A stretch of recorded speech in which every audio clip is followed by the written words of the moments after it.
Rohingya, the ethnic minority of Myanmar, who had to leave the country as the government refused to recognize them as their citizen.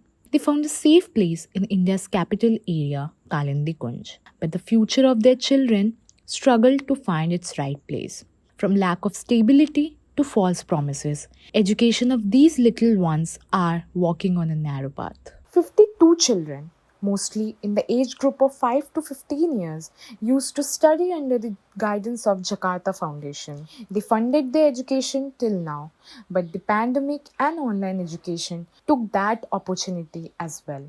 अभी तो हमारे उधर नहीं आ रहा। आपके उधर क्यों नहीं आ रहा?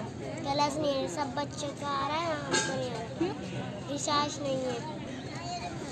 अभी लेकिन मन कर रहा है स्कूल जाने का, कल से जाओगे? हम लोग का एडमिशन नहीं करा है, इसलिए सब बच्चे हमको पता नहीं जाएंगे नहीं जाएंगे। अच्छा, लेकिन जाना चाहते हो ना? अभी जैसे 10th का एग्जाम अक्टूबर में है, सब नहीं दे सकती, जो एडमिट ही आग लग गई है। Not only the situation, but false promises by some organization also tried to break their trust.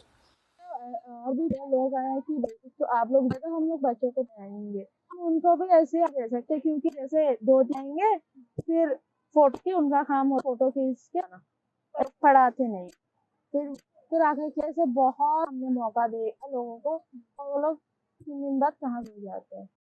But amid all these circumstances, Mizana chose to fight against the odds. She wants to be a doctor, and right now she's waiting for her 10th examinations. Meanwhile, she's also doing a part time job to support her family and to fund her studies. अभी मैंने try तो चलती रही, मेरा सपना है वो तो होती, वो तो मैं कर, लेकिन मैं साथ साथ मतलब आप सेंटर खोल के पढ़ाना चाहती हूँ कम्युनिटी के। Whether private schools, NGOs, or government schools, the only thing matter to these hopeful eyes is education to fulfill their dreams.